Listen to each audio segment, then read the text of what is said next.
Hola, ¿qué tal? Bienvenidos a este primer episodio de Generación Azul. El día de hoy nos acompaña nuestro invitado Diego Flores, candidato a regidor del municipio de Durango.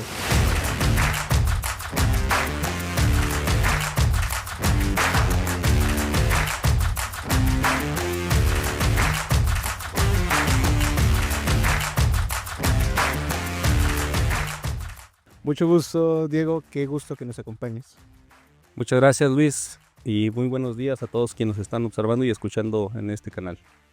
¿Cómo nace tu interés por estar en el servicio público? Pues bueno, miren, platicarles desde luego y agradecer el espacio. Diego Flores inicia dentro de la política en los años 2007, para ser exactos, precisamente en una campaña política de la que nos tocó ser de los que tocábamos puerta, caminar. En aquel entonces se utilizaban mucho la propaganda sobre la vía pública que se llamaban pendones. En el día era recorrer las calles, tocar casas y en la noche pegar pendones. Y así iniciamos en la política, en Acción Nacional. Siempre hemos estado dentro de las filas de Acción Nacional. ¿Cuál fue la infancia de Diego Flores? ¿Cómo fue? ¿Cómo se vivió? Bueno, mira, platicarte. Diego Flores es hijo de padres duranguenses. Yo me crié en el barrio de allá por el Santuario de Guadalupe, en la colonia Guadalupe. Me ha gustado siempre el fútbol. Se practicaba fútbol, de hecho.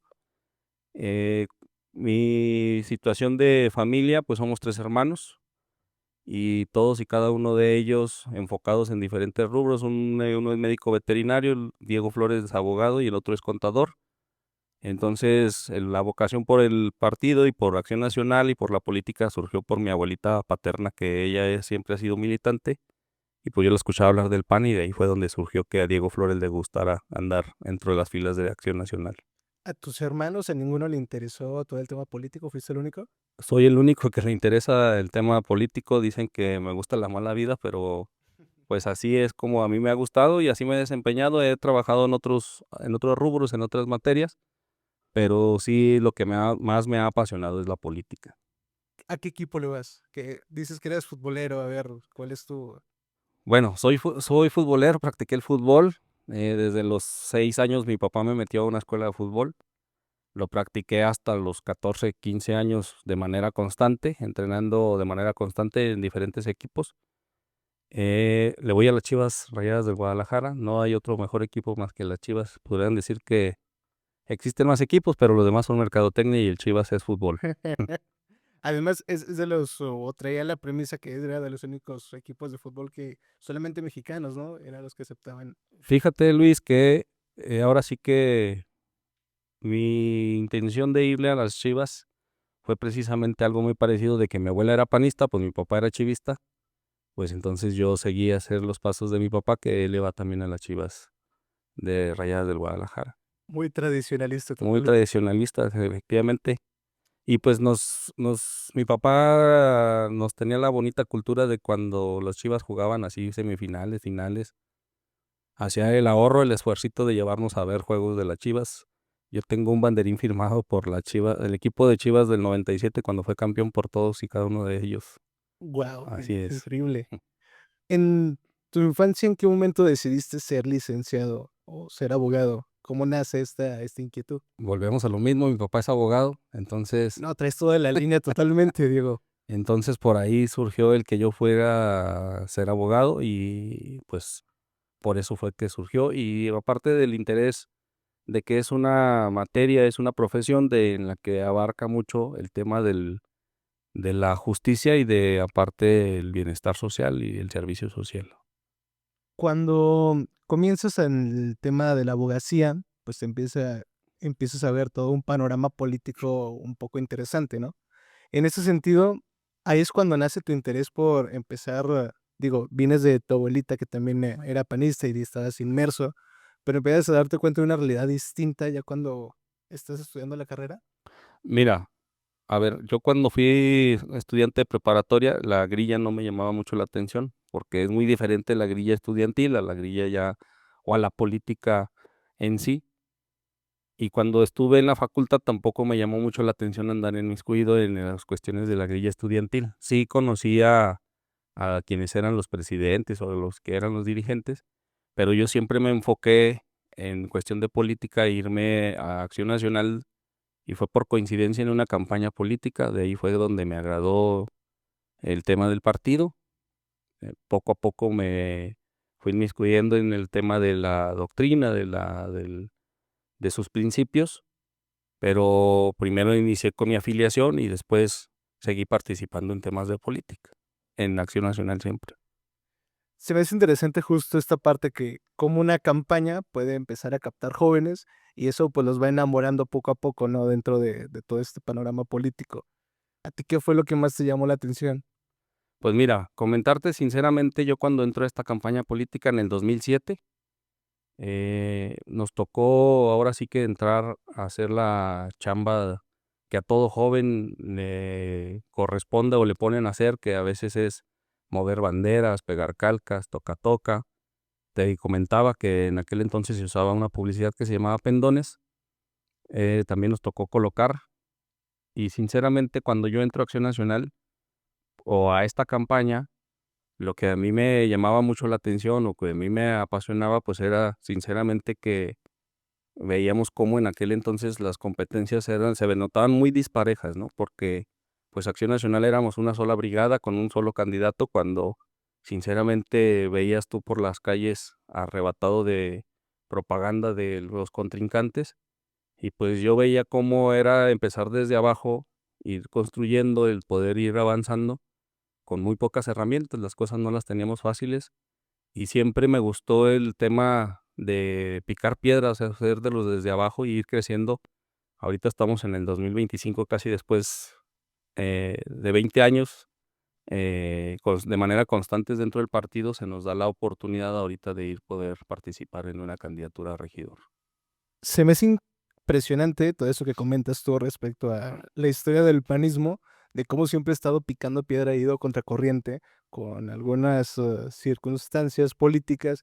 Digo, y hoy vemos que es una situación similar la que vivimos, en la que el partido autoritarista y que actualmente está en la dirigencia de la República, pues también está soltando billetazos. ¿Y qué es lo que está haciendo el Partido Acción Nacional como tal para estar ahí topando tan duro y que hoy por hoy tenga un candidato tan consolidado como lo es Tony Ochoa y ustedes los regidores? ¿Qué crees que esté funcionando ahorita? Creo yo que ha sido la evolución de la política, lo digo con el debido respeto hacia todos los actores políticos, pero dentro de Acción Nacional hubo una generación de la que a lo mejor le pudiéramos llamar que hubo una regeneración en donde efectivamente muchos de los actores le han dado y le han entregado todo al partido, lucharon para que pudiera hacer este nuevo PAN, que para mí yo una calificación de nuevo PAN es un simple dicho, no porque seamos diferentes, no todo lo contrario, pero llegó una generación en la que entendió que la política se tiene que, ha ido evolucionando, así como ha ido evolucionando la tecnología. Ahorita tenemos fácil acceso a la información, entonces tenemos que cambiar también nosotros nuestros mecanismos para poder atraer a jóvenes, atraer a gente que nunca le ha llamado la atención la política y buscar el mecanismo de cómo sí la gente se interese y crea, sobre todo, es algo muy importante decirlo, que crea en el político porque la verdad, pues la política socialmente está desgastada. Entonces nosotros debemos de ser creativos, debemos de ser de propuestas para que la gente se interese en Acción Nacional principalmente, pero en la política en sí en lo general. ¿Cuál crees tú que sea como este, esta forma en la que se llame más a formar y pertenecer al partido? ¿Cómo crees que se enamoraría más gente? Porque, por ejemplo, en otros partidos es muy fácil el tema de la afiliación y que todos estén ahí inmersos. Tan solo ahorita Morena hizo o intentó, mejor dicho, hacer una afiliación masiva, pero pues bueno, ellos lo están operando a través de sus programas sociales. El Partido Acción Nacional se ha caracterizado por ser un partido bastante doctrinal, en el cual tiene formas muy específicas de pensar. Sin embargo, ¿cómo sería la forma en la que los jóvenes, en la que los adultos se interesen? Porque hay muchas personas que tienen esta ideología, pero de alguna manera se ve coartada, que no tiene el conocimiento de cómo formar parte del partido. Mira, es un tema de verdad, de mucho hablar, de mucho platicar, de mucho analizar sobre todo, y lo hemos platicado muchos actores, tanto sociales, políticos, que tenemos la afinidad en Acción Nacional. Coincido totalmente que para poder ser militante del Partido Acción Nacional, hay quienes comparten que es el proceso indicado y hay quienes decimos que a lo mejor no pudiera ser más práctico o facilitara que la persona se pudiera afiliar o ser militante del Partido Acción Nacional. Comentan por ahí que es más fácil tramitar un crédito que poder ser militante de Acción Nacional. Entonces, sí estoy convencido de que todo aquel que sea militante pueda tener los principios y doctrina de Acción Nacional, pero pudiéramos también, ¿por qué no?, aquel que tenga únicamente la intención de pertenecer a las filas de Acción Nacional, hacer como una faceta o una fase en donde seas militante en cuanto te toman tus datos, en cuanto tú tengas la afinidad y el interés de acercarte a Acción Nacional, y ya poco a poco irte enamorando de Acción Nacional. Es como a la novia, Luisito. Primero hay que conquistarla y luego ya uno la enamora, ¿verdad? Entonces, así deberíamos de ser los panistas. Primero enamoramos al militante, al simpatizante, y ya después lo hacemos militante. Me gustó mucho la analogía, totalmente. Oye, a ver, empiezas después de tu etapa, como licenciado y entras a ayuntamiento a trabajar en el servicio público. Así es. ¿Cómo ha sido tu experiencia? Digo, entiendo que fue primero ayuntamiento y luego después entras al Congreso. Así es. Ha sido una transición bastante extenuante la que has tenido a lo largo de todo este tiempo. Así es, mira, te voy a compartir. En el 2007, efectivamente, después de esa campaña en donde yo participé, que por cierto no se vio favorecido Acción Nacional, a mí me da la oportunidad de trabajar dentro del ayuntamiento. En aquel entonces, los regidores se elegían de manera muy distinta a la de hoy actual. En aquel entonces, que el partido que ganaba, en automático metía 10 regidores y los demás se repartían en base a la proporción o votación que sacaba cada partido. Entonces, Acción Nacional mete 5 regidores y de estos 5 regidores a mí me da la oportunidad, uno de ellos, de poder participar dentro de su equipo de trabajo desde el 2007 al 2010, que fue toda la administración. Y pues mi trabajo era básicamente ser auxiliar del regidor y era atender las gestiones, pues, un trámite ante cualquier dependencia del gobierno municipal, como también atender la estructura del partido. ¿Qué era atender la estructura del partido? El Partido Acción Nacional tiene un organigrama que se llaman los subcomités, a los cuales aprovecho para poderles mandar un saludo a todas y cada una de las coordinadoras, que por cierto hay muy buena relación con todas y cada una de ellas. Y desde entonces Diego Flores empezó a atender a las estructuras del comité municipal, a los subcomités. Atendí a todas y cada una de ellas. He visto cómo algunos de ellos, cómo se ha ido creciendo la estructura de subcomités, tanto en la zona urbana como en el medio rural. Y desde ahí empecé 2007, 2010. En el 2010 se viene una nueva campaña electoral, eligen a diputados y por ahí quien entra de suplente de una diputada que estaba en funciones me invita también a trabajar al Congreso del Estado y pues la función era básicamente la misma, ¿no? Ahí era cuestión de nada más que atender las gestiones y comisiones en el Congreso y aparte también la estructura del Partido Acción Nacional a través de los subcomités. Era básicamente desempeñar la misma función y por eso es que recalco y reitero que fue donde yo afiancé mi relación, mi muy buena relación con los diferentes subcomités y lo reitero, ¿por qué, Luisito? Porque más adelante, en años más recientes, que fue en el 19, yo tuve la oportunidad de ser presidente del comité municipal y pues ahí ahora sí que caí en blandito porque ya conocía a la gran mayoría de los coordinadores, ¿verdad? Por eso es que te lo reitero que mi función y mi trabajo era atender los subcomités cuando tuve la oportunidad de trabajar en regidores y cuando tuve la oportunidad de trabajar en el Congreso. Oye, Diego, y con el boom que hubo en 2019, pues también te tocó estar también informado y estar latente en las negociaciones que se tuvieron para poder llevar a cabo esta alianza que se generó para esas fechas. Digo, ¿cómo se vivió desde el interior? ¿Cómo se vivió desde una dirigencia? ¿Cómo eran las coordinaciones entre partidos para poder limar asperezas que hasta ese momento era muy difícil en la mentalidad del ciudadano que dos partidos antagónicos pudieran generar una alianza? ¿Cómo lo viviste tú? Mira, Luisito, yo siempre he dicho lo siguiente, en el ámbito general y en la sociedad y en la vida cotidiana. Cuando a veces las causas, a lo mejor puede hacer que 2 personas no compartan cierta idea, pero si llega una tercera persona con una idea diferente totalmente a lo que estas 2 personas nunca habían compartido, pero si hay algún motivo que los una o los guíe por la misma o el mismo camino, eso va a hacer que nos unan para poder lograr vencer esas diferencias. ¿Qué es lo que pasa en estos 2 partidos antagónicos, PRI y PAN en específico? No lo voy a negar, sí fue una situación de mucha resistencia, y por eso es que mencionaba que la política ha evolucionado bastante. Hay muchos coordinadores, voy a hablar de coordinadores para no mencionar personajes políticos, pero coordinadores, por así decirlos, de mucho arraigo panista que ellos comentaban y le platicaban a uno. Mi causa, mi lucha siempre fue en contra de y vamos ahora a ir aliados. ¿Cómo es posible? Pues sí, pero es que los tiempos de ellos no fue nuestros tiempos, entonces es cuestión de hacer ese labor de convencimiento con nuestras bases de más trayectoria, de más experiencia.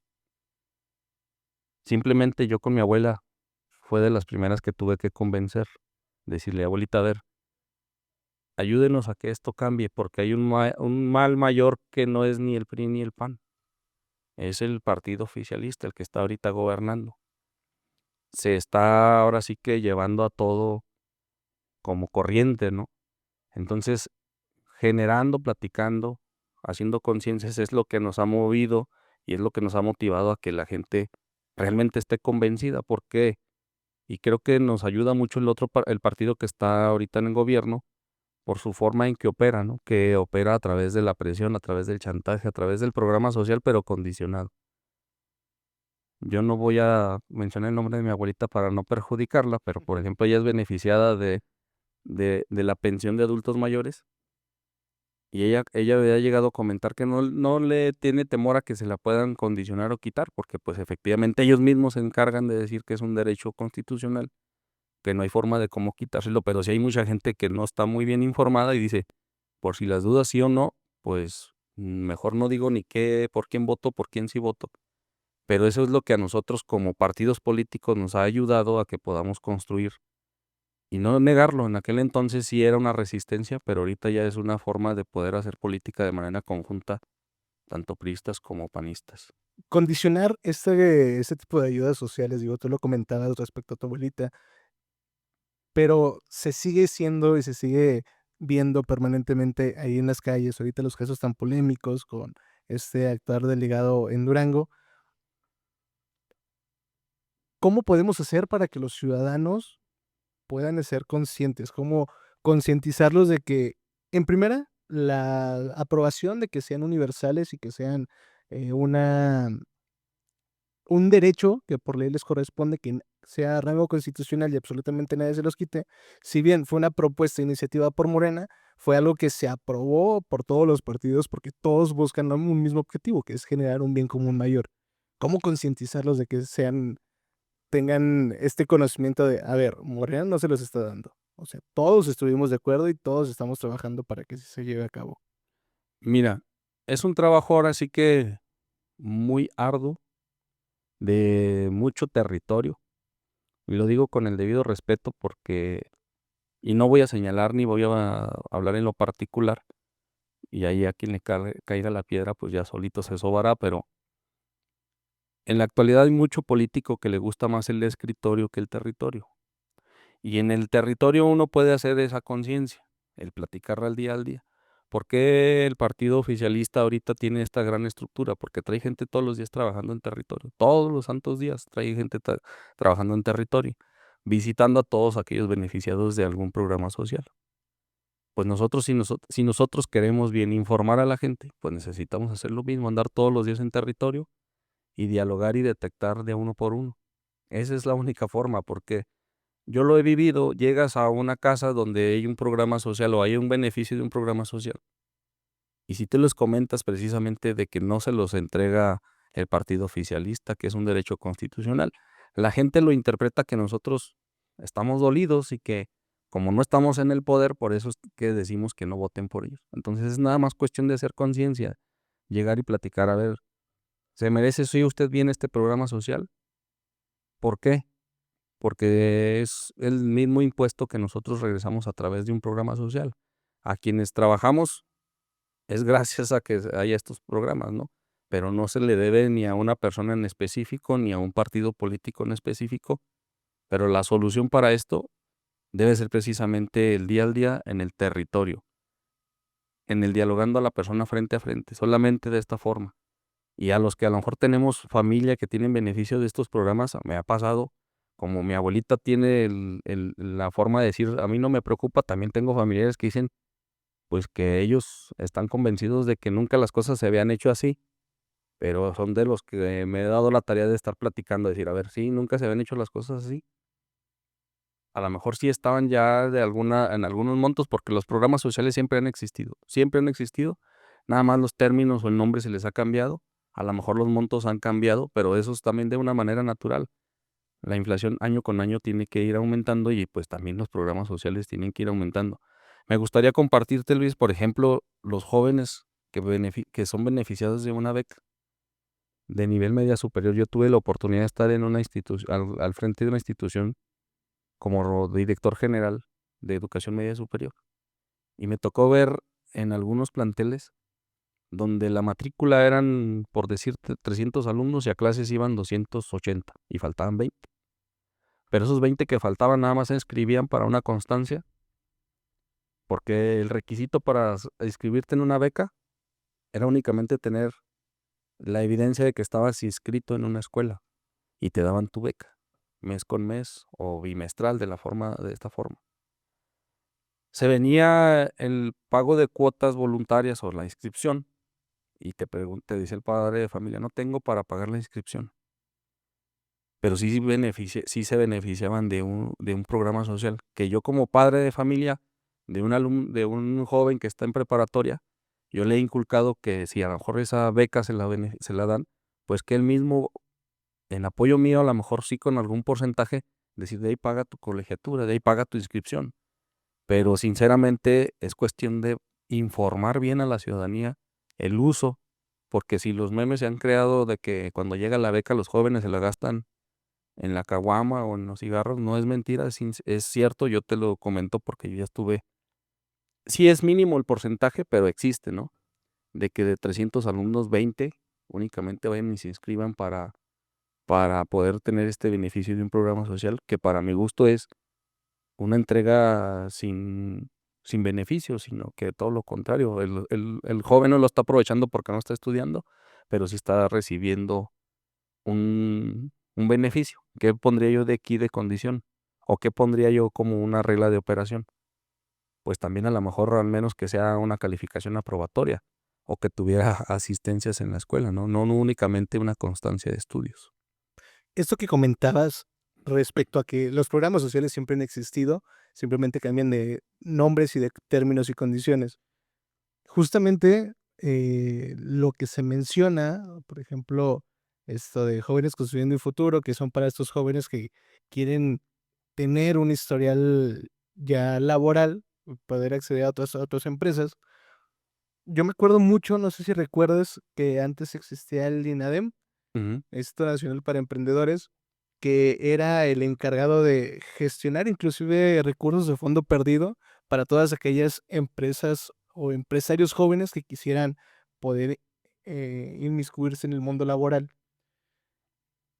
¿Qué diferencia consideras tú? Digo, yo veo un programa que si bien tiene la misma intención de solucionar un problema, que es el tema económico y hacer una circulación de efectivo, que por ejemplo uno tiene una visión de desarrollo sustentable y la otra es simplemente una existencia.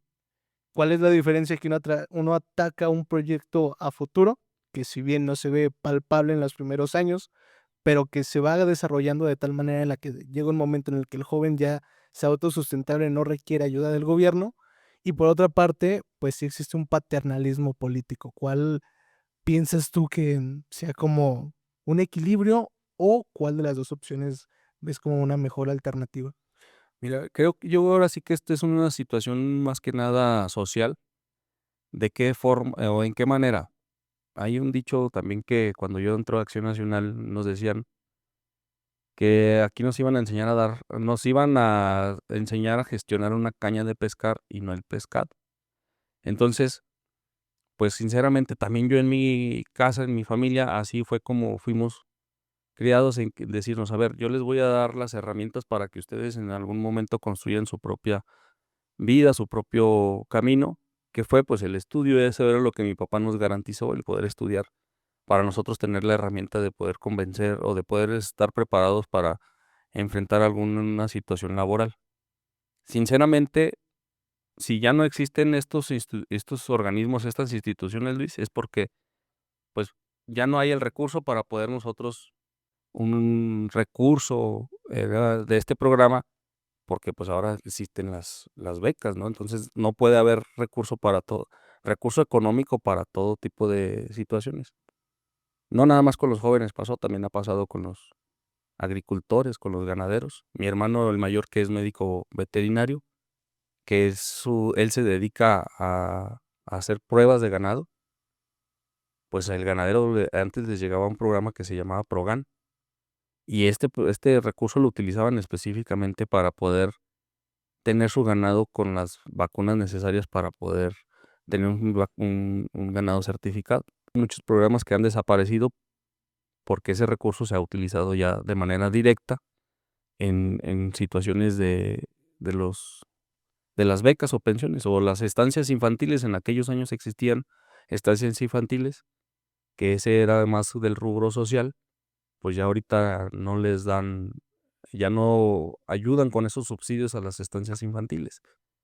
Sí es una situación de la que creo yo que la sociedad se está convirtiendo en más eh, pasiva en cuestión de buscar un esfuerzo laboral, un empleo o generar los empleos, mejor dicho. También ya no hay ahorita forma de cómo generar una empresa bien establecida, y si lo hay, pues sinceramente a veces uno mismo tiene la empresa y uno mismo es el empleado porque no te da o no te alcanza para poder generar empleos. Hoy nos damos cuenta como de la visión y la óptica que se tiene conforme a un plan de gobierno. Yo ahorita que tú mencionas todo esto, la diferencia en la visión política que existe entre un partido y otro y los ideales, hoy vemos a un candidato, como lo es Toño Ochoa, que ya presentó, por ejemplo, su plan de trabajo. Digo, y si lo hacemos en comparación con los demás candidatos, no se ve una visión clara de qué es lo que quieren hacer. Digo, todos te venden humo, te venden ilusiones con que vamos a vivir en un Durango más próspero, más bonito, más armónico. Sin embargo, nadie tiene como esta visión clara de qué es lo que va a llevar a cabo. Por su parte, hoy nos entregan ya finalizadas una hora de la clínica. ¿Tú cómo lo ves? Mira, Luis, comentarle sinceramente, esta campaña sé que hay varios candidatos, pero se va a convertir en una elección de dos personajes únicamente, tanto de José Antonio como el que está en el color guinda. Y lo digo porque pues en la calle uno lo está viviendo, que así es como en realidad se va a convertir la elección. Los dos ya tuvieron la oportunidad de estar al frente del municipio. No lo digo yo porque para que no se vaya a interpretar que porque voy en la planilla de Toño, quiera decir que la situación va a favorecer a Toño. Sinceramente sí va a ser así, pero la misma gente lo ha palpado, lo ha sentido y lo ha vivido. Los dos ya tuvieron la oportunidad de estar dirigiendo el gobierno municipal y los resultados están en las calles, sinceramente. Toño ahora sí que es una carta de presentación en automático, llega a cualquier colonia o uno como candidato a regidor llegas a cualquier zona, a cualquier sección electoral y sinceramente eso es lo que te dice, mire, a mí en esta calle me pavimentaron, aquí cerca de mi casa hicieron un hospital 450, aquí cerca de mi casa están construyendo un parque lineal, aquí cerca de la casa pintaron en las avenidas, atendieron los jardines, o sea, las obras, los hechos y los resultados están en la calle. Sinceramente, no se nos ha dificultado poder vender un producto como es Toño Ochoa, sinceramente no. con estos ejes de sus 5+1, que en realidad son 6 propuestas, pues son propuestas que traen el beneficio de la ciudadanía. En la oportunidad que ha tenido Toño de estar de alcalde, hubo un programa muy atractivo que la gente lo ha disfrutado y ha estado muy convencida, que son los presupuestos participativos. La gente se organiza y busca los mecanismos necesarios, porque ahora sí que todo se vale, para que estos programas aterricen en sus comunidades, en sus escuelas, en sus colonias, en sus fraccionamientos. Y yo lo viví, por ejemplo, alumnos de preparatoria de CECITE le hablaban a los directores: oiga, échenos la mano porque si ganamos el presupuesto participativo nos van a poner un domo. Se organizaban los chavos y pues efectivamente consiguieron un domo a través de estos presupuestos participativos. Ahora sí que quiere decir con esto que la gente decide en qué se hacen las obras, en qué se gasta el recurso del gobierno municipal. Y esto se le ha hecho muy atractivo a la gente, a la ciudadanía. Toño Ochoa en esta segunda faceta también trae el poder participar con este tipo de dinámicas y aún así aumentando el presupuesto. Ahora serían 100 millones de pesos en estos presupuestos participativos. Aunado al Hospital 460 que realizó Toño en esta gestión que está por concluir, vienen 4 clínicas más, que por cada clínica sería atención médica a más de 10,000 familias por clínica, es decir, 40,000 familias en todo el municipio. Pegado a esto viene el que te puedan ofrecer medicamento gratuito, estudios clínicos, tamiz neonatal, que también ya no se aplica en los recién nacidos, ya sea en el seguro o en el ISSSTE. Y pues con el tamiz neonatal era una prevención para detectar si tu hijo, tu bebé, pudiera tener una enfermedad, te la detectaban a tiempo y poderla tratar. Entonces ya con regresar este estudio, pues es un beneficio realmente para todas las familias. En cuestión de desarrollo de vivienda, pues también es un proyecto ambicioso. En la primera etapa se construyeron 2,000 lotes donde efectivamente todos y cada uno de ellos ya tienen servicios como drenaje, luz, agua, pavimentación y a costos muy accesibles para que cualquier familia pudiera obtener. Bueno, reitero y recalco, no cualquier familia, que las familias que no tuvieran un patrimonio, es decir, no tuvieran una casa, un terreno, pudieran adquirir uno de estos terrenos. Oye, que ese es un tema que la verdad me parece impresionante, cómo se ha elevado demasiado el costo para poder tener tu propia vivienda. Digo, anteriormente, y se hace mucho el chistorín en nuestra generación, que a nuestra edad de 25, 24 años, nuestros papás ya tenían 2 hijos y 3 terrenos. Digo, nosotros difícilmente tenemos pareja y difícilmente más vamos a tener un terreno. Ahorita son los costos muy elevados. Cómo este proyecto sí va orientado a un tema social totalmente, pero que además va a mejorar la calidad de vida de las personas. ¿Cuánto se gastan en renta? ¿Cuánto se gastan en no tener un lugar donde vivir, un patrimonio propio que al final del día, pues, va a quedar para las próximas generaciones? Digo, esto es justamente es lo que platicábamos hace un momento. Esos son los tipos de proyectos que vienen y benefician a la gente y que no necesitan una asistencia permanente por parte de los gobiernos, sino que simplemente se les da un incentivo, se dan las herramientas, se les da la cañita de pescar y la ciudadanía tiene que aprender a cómo empezar a gestionar sus propios recursos y empezar a buscar otras alternativas. Que aquí, dicho sea de paso, no me dejarás mentir y me gustaría abordar este tema. Falta esta educación en las escuelas, falta esta educación de cómo gestionar tu recurso, cómo evitar estos gastos hormigas que a veces son en lo que nomás se nos va el dinero y cómo hacer unas proyecciones a futuro. Si ganas 10 pesos, ¿en qué vas a invertir? O si tienes deudas de 7 pesos, pues los otros 3, ¿cómo los vas a gestionar para mínimo tener un fondo de ahorro? Que al final del día somos muchos los mexicanos de si hoy tenemos estos mismos 10 pesos, pues gastarnos los 9 y sobrevivir con el peso restante. Digo, hay que cambiar como esta forma de pensar, ¿no? Coincido totalmente, mira, y no es que tengamos 10 pesos y gastemos 9, gastamos 12 y tenemos 10. Sinceramente, a veces eso es lo que no le teme uno, pero mira, es una herramienta necesaria y de mucho gran de mucho apoyo el que puedas tú decir, duermo tranquilo porque ya tengo un patrimonio, ¿verdad?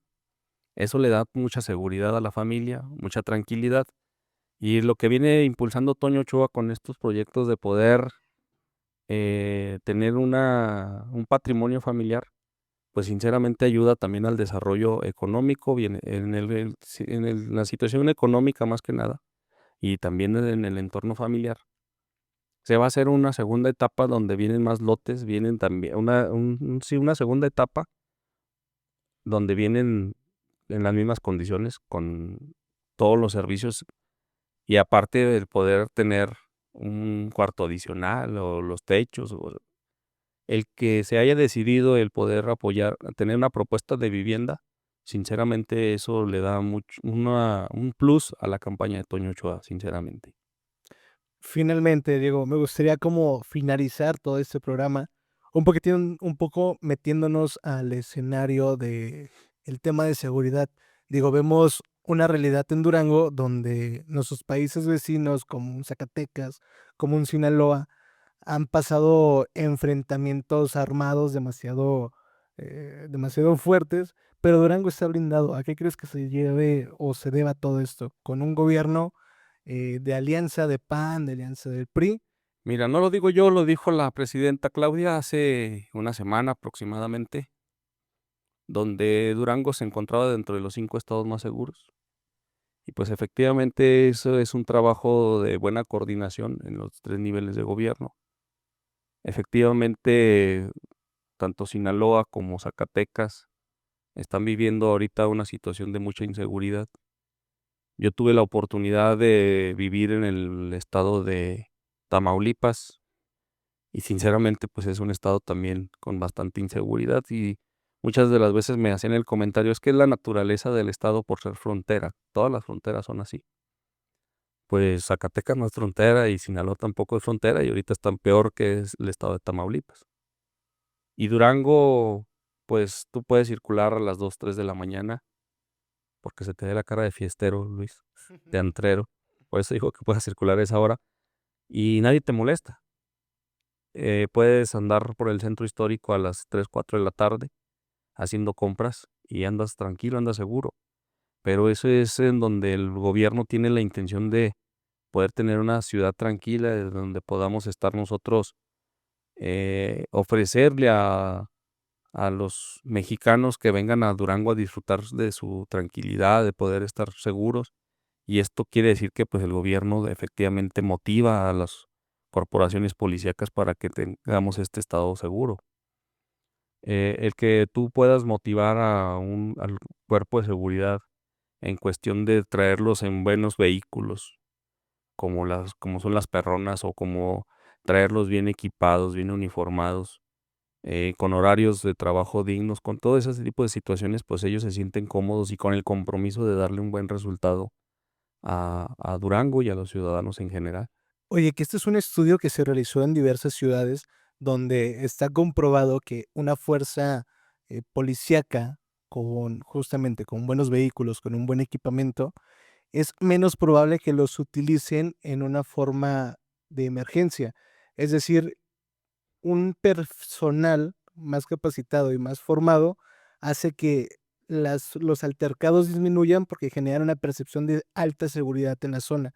Por eso es que se ponen o se han puesto estas casetas de vigilancia en zonas específicas y en mega eventos, y eso reduce el impacto de algún incidente delictivo que se puedan llegar a cabo en estas zonas. Digo, es un trabajo de prevención más que nada, hay que apostarle todo un tema de preventivo, y por eso también la creación de los comités. Y revisando un poquito tu histórico en comités, mi Diego, veía que agarraste como una rachita donde hacías, actividades y juegos, pues, de antaño, de cuando estabas morro. Digo que hoy por hoy las nuevas generaciones, todavía no conocemos o ya no practicamos, pero ¿de dónde nace toda esta idea de hacer, estas dinámicas? Pues es que ahora sí que son los juegos de mi generación, y de generaciones anteriores. Comentarte, y lo mencionaba hace un momento, con las coordinadoras tengo muy buena relación. Y en estos videos que yo generé, quienes participan son las coordinadoras. las coordinadoras de Acción Nacional.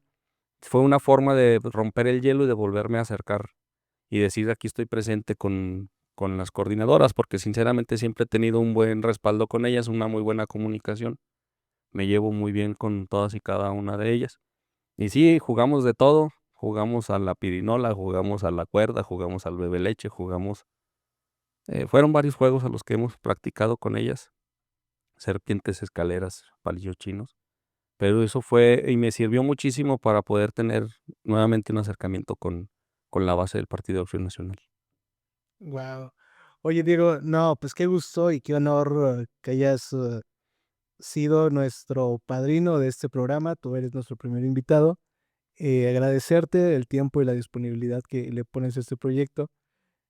Me gustaría que nada más dijeras unas sencillas palabras de invitar a la ciudadanía a que salgan y voten este 1 de junio. ¿Por qué Toño Ochoa es el mejor perfil para llevar a cabo todo este proceso de plan de trabajo, una visión clara y que defendamos Durango y sigamos por este camino? Claro que sí, Luis, muchas gracias. Efectivamente, todos y cada uno de los duranguenses no dejemos de salir a votar, es muy importante. Es nuestra única oportunidad que tenemos nosotros de manifestar ahora sí nuestra intención y nuestros propósitos.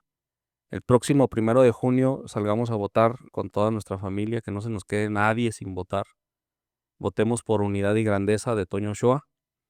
Como él lo menciona en sus encuentros ciudadanos, en la boleta está en la parte superior izquierda, arribototota. Entonces, cualquier duda que puedan tener, de verdad, nos acercamos a poderles dar una explicación con referente a la intención del voto, pero el 1 de junio no se quede nadie sin salir a votar. Perfecto, Diego. Muchas gracias. Este fue un programa más de Generación Azul.